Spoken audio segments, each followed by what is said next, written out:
अस्सलाम वालेकुम dear students. General embryology क्या lecture series female reproductive cycle में पहले हम लोगों ने ओवरियन साइकिल किया और आज हम लोग मेंस्ट्रुअल साइकिल करने जा रहे हैं। सो मेंस्ट्रुअल साइकिल को डिटेल में देखने से पहले आइए हम देखते हैं डिफरेंस कि ओवरियन साइकिल और मेंस्ट्रुअल साइकिल में क्या डिफरेंस है। आइए देखते हैं difference. So see the difference ovarian cycle versus menstrual cycle. See first of all see the difference in between the definition में क्या डिफरेंस है। Ovarian cycle is the cyclic changes that happens in the ovaries. ठीक है, सो cyclic changes जो कि ovaries में हो रही है। ठीक है, ओवरी इज द फीमेल गोनेट, हम लोगों ने फीमेल रिप्रोडक्टिव ऑर्गन्स में डिटेल में किया था। सो ओवरीज के अंदर जो साइक्लिक चेंजेस हो रही हैं उनको हम ओवरियन साइकिल कह रहे हैं, और उनके बरक्स अगर यूट्रस में साइक्लिक चेंजेस हो रही है तो उनको हम लोग मेंस्ट्रुअल साइकिल कह रहे हैं। इसके बाद जो फंक्शन जो है वो ओवरियन साइकिल का ये है कि the release of the hormones, follicle development and the release of egg. हम लोगों ने ओवरियन साइकिल में इसको डिटेल में किया है। ठीक है, और मेंस्ट्रुअल साइकिल में क्या इसका फंक्शन है, the growth of the endometrial tissue. Endometrium क्या है, it is the thick layer of the uterus. हम लोगों ने फीमेल रिप्रोडक्टिव ऑर्गन में इसको किया। ठीक है, तो उसकी ग्रोथ कराना इसका काम है मेंस्ट्रुअल साइकिल में। The growth of endometrial tissue, blood and nutrient supply to the tissues and shed of the tissue if no implantation occur. अगर इम्प्लांटेशन नहीं होती तो फिर शेड ऑफ हो जाएगा क्या, एंडोमेट्रियल जो टिश्यूज़ हैं ये शेड ऑफ हो जाएंगे। शेड ऑफ हो जाना का मकसद गिर जाना, निकल जाना। ठीक है, प्लस क्या है, ओवरियन साइकिल की प्लस है ओवरीज, और यूट्रन साइकिल और मेंस्ट्रुअल साइकिल इसकी प्लस है यूट्रस। ये यूट्रस के अंदर होता है। जो साइक्लिक चेंजेस हैं उन्हें मेंस्ट्रुअल साइकिल कहा जाता है, और जो ओवरीज के अंदर जो साइक्लिक चेंजेस आती हैं उनको हम ओवरियन साइकिल कह रहे हैं।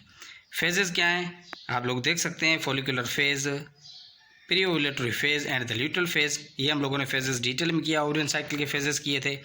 और मेंस्ट्रुअल साइकिल के फेजेस में मेंस्ट्रुअल फेज है, ठीक है, प्रोलिफरेटिव फेज है एंड सीक्रेटिव फेजेस है। ये आज हम इनको थोड़ा सा देखेंगे डिटेल में।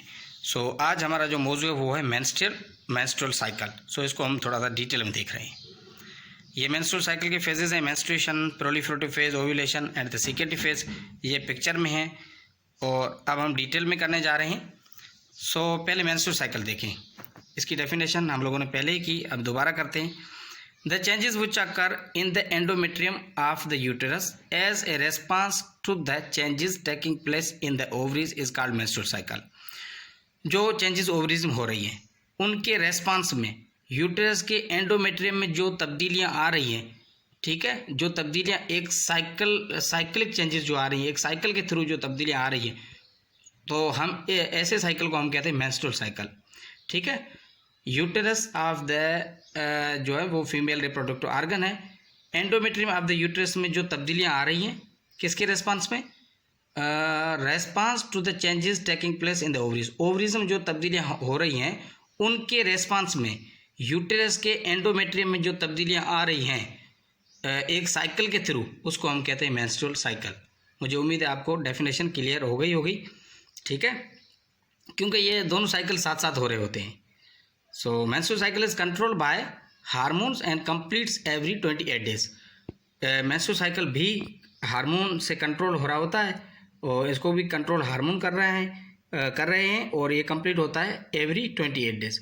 इसका जो मिनिमम टाइम पीरियड है वो है 22 डेज और मैक्सिमम 32 डेज। ये इनके दरमियान जो है ना वो menstrual साइकिल का जो कंप्लीशन हो सकती है।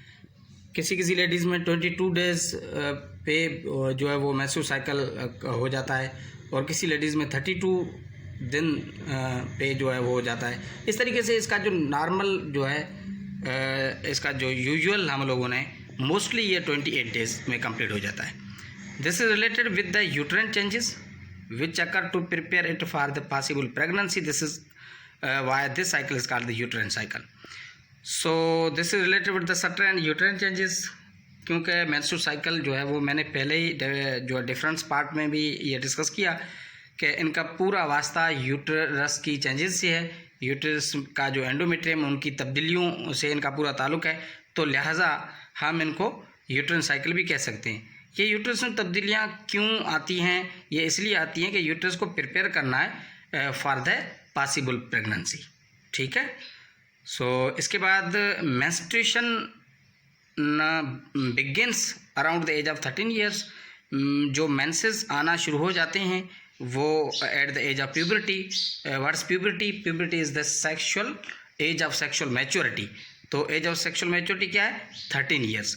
सो मेंस्ट्रुएशन 13 ईयर्स में आना शुरू हो जाते हैं एंड स्टॉप हो जाते हैं loss of the reproduction ability. So stop हो जाने का मकसद क्या है? रिप्रोडक्टिव एबिलिटी का ख़त्म हो जाना। तो लिहाजा जो मेंस्ट्रुएशन स्टॉप हो जाते हैं वो at the age of around 50 years. So इसको हम कहते हैं मेनोपॉज। ठीक है।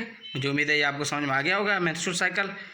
और ये नॉर्मल यूट्रस है। नॉर्मल यूट्रस की पिक्चर आप देख सकते हैं। रिकॉल करें फीमेल रिप्रोडक्टिव ऑर्गन्स का जो लेक्चर है। ठीक है। सो आपको समझ में आ जाएगा नॉर्मल यूट्रस। ठीक है। अब देखते हैं फेजेस मेंस्ट्रुअल साइकिल के। Menstrual cycle is divided into following phases: menstrual phase, proliferative phase, ovulation phase and the सीकेटी phase. ये तो ओवरियन साइकिल और मेंस्ट्रुअल साइकिल ये याद रखना बहुत ज़रूरी है कि ये दोनों साथ साथ हो रहे होते हैं। सो आइए देखते हैं। ठीक है। Menstrual phase.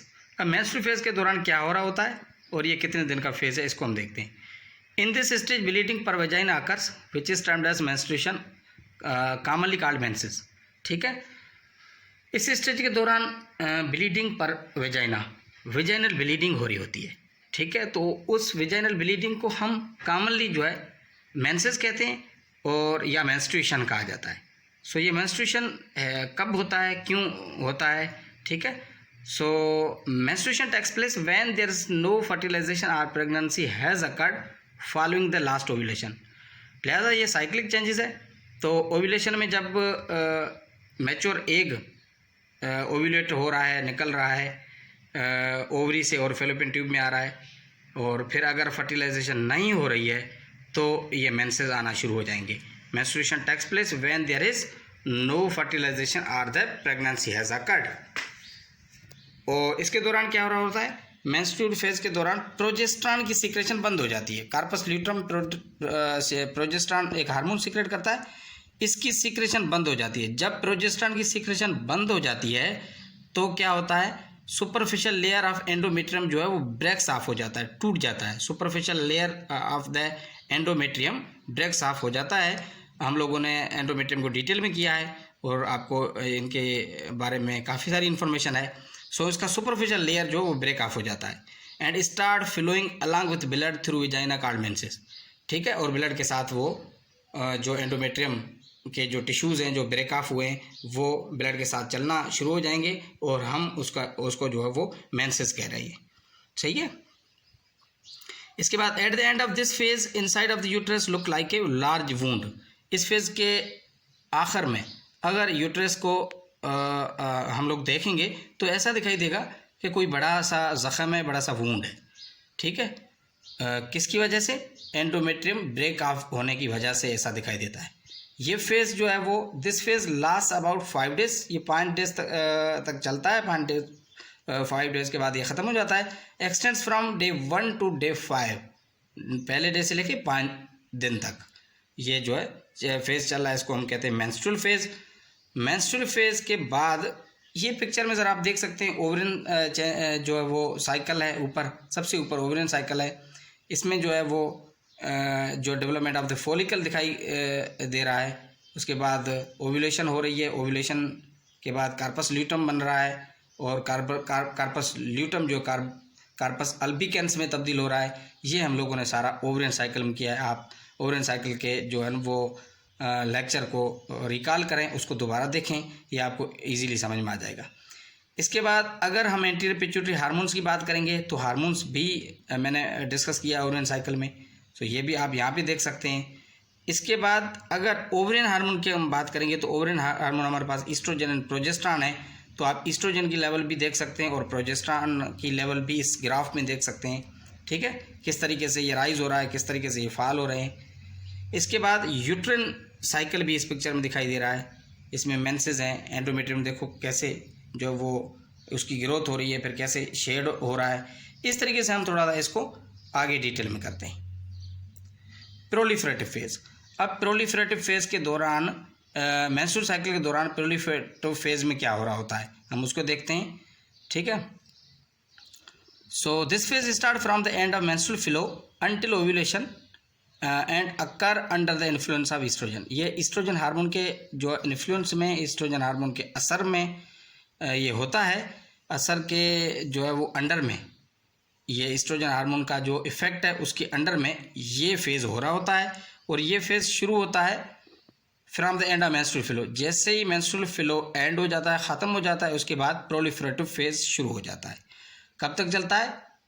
जब तक ओव्यूलेशन नहीं होती, अंटिल ओव्यूलेशन। और किस हार्मोन के जो है वो इन्फ्लुएंस में? In under the influence of hormone oestrogen. Hormone oestrogen क्या है? It is a hormone secreted by the ovary. सही। In proliferative phase following changes occur in the ovary and uterus. मैंने कहा ये दोनों साइकिल साथ साथ चल रहे होते हैं, ओवरियन साइकिल और मेंस्ट्रुअल साइकिल, ये एक साथ साथ चल रहे होते हैं। तो प्रोलिफरेटिव फेज के दौरान ओवरी के अंदर क्या तब्दीलियाँ आ रही हैं और यूट्रस के अंदर क्या तब्दीलियाँ आ रही हैं। ओवरी में primordial follicles convert into Graafian follicle. हम लोगों ने ये बड़ा डिटेल में और अच्छे से किया है। प्राइमोर्डियल फॉलिकल्स जो होते हैं वो कन्वर्ट हो जाते हैं ग्रेफिन फॉलिकल में। और यूट्रस में क्या तब्दीलियाँ आती हैं? Blood supply of the uterus increases. Uterus की ब्लड सप्लाई इंक्रीज हो रही होती है। ठीक है, और यूट्रस की ब्लड सप्लाई इंक्रीज होने की वजह से यूट्रस के जो एंडोमेट्रियल टिश्यूज़ हैं उनकी ग्रोथ हो रही होती है। और ये साइकिल चलता है 7 दिन तक, ये 5 से लेके 13 दिन तक का साइकिल होता है। अब आइए आगे हम देखते हैं ओव्यूलेशन फेज। ओव्यूलेशन फेज में क्या होता है? एट द मिड 28 डेज का अगर साइकिल है, मेंस्ट्रुअल साइकिल अगर कंप्लीट 28 डेज में होता है तो उसका मिड होगा 14 days. At the mid cycle that's day 14 the expelled egg is drawn into the fallopian tube. Fallopian tube is a female reproductive organ, और हम लोगों ने इसको डिटेल में डिस्कस भी किया था। फैलोपियन ट्यूब के पार्ट्स को भी हम लोगों ने डिस्कस किया था। So mid of the cycle में क्या हो जाता है? जो मैच्योर एग होता है वो एक्सपेल्ड एग, जो मैच्योर एग है वो एक्सपेल्ड होता है। फिर किस में आता है? फैलोपियन ट्यूब में आता है। ओवरी से निकल के फैलोपियन ट्यूब में आ जाता है for the purpose of fertilization. ठीक है, और यहाँ से फिर अपनी जर्नी शुरू कर देता है टूवर्ड्स यूट्रस। सही है, मुझे उम्मीद है ये आपको समझ में आ गया होगा और इट्स वेरी इजी। हम लोगों ने फीमेल रिप्रोडक्टिव आर्गन्स के लेक्चर में भी इसको अच्छे से डिटेल किया था, इसकी जर्नी को भी डिस्कस किया था। ठीक है, सो ये है ओव्यूलेशन फेज। ओव्यूलेशन के फेज के बाद हमारे पास है सीक्रेटरी फेज। ये थोड़ा सा लॉन्गेस्ट पीरियड है। ठीक है, 15 से लेके 28 डेज तक का ये पीरियड है, और this is the longest period of the menstrual cycle. Menstrual cycle का सबसे बड़ा पीरियड है। तो ये एमसीक्यूज के हवाले से आपको याद रखना है। It starts after ovulation phase. ये ओव्यूलेशन फेज के बाद शुरू होता है। Continue under the beginning of the menstruation. दोबारा मेंस्ट्रुअल जो है वो फ्लो शुरू होता है, तब तक ये चल रहा होता है। ठीक है, क्योंकि पूरा मैंने कहा ना ये एक साइक्लिक चेंजेस हैं, तो लिहाजा ये एक साइकिल चल रहा होता है। It starts after ovulation phase और चल रहा होता है बिगनिंग ऑफ द मेंस्ट्रुएशन तक। जो नेक्स्ट मेंसेस आएंगे, नेक्स्ट मेंसेस की जो शुरुआत होगी तब तक ये चल रहा होता है। तो लिहाजा ये थोड़ा सा longest period of the menstrual cycle है। It start after ovulation phase and continue until the beginning of the menstruation under the influence of hormone progesterone. ठीक है, ये किस हार्मोन के इन्फ्लुएंस में चलना होता है? Under the influence of hormone progesterone which is produced by the corpus luteum of the ovary. ठीक है, corpus luteum of the ovary इसको प्रोजेस्टेरॉन को सीक्रेट कर रहा है। ग्रेफिन फॉलिकल जो है वो कार्पस ल्यूटम में कन्वर्ट होता है। ये हम लोगों ने जो है वो ओवरियन साइकिल में अच्छे से इसको भी डिस्कस किया है। तो वो सीक्रेट कर रहा है प्रोजेस्टेरॉन हार्मोन, और उसके अंडर इन्फ्लुएंस ये जो है वो सिक्रेटरी फेज हो रहा होता है।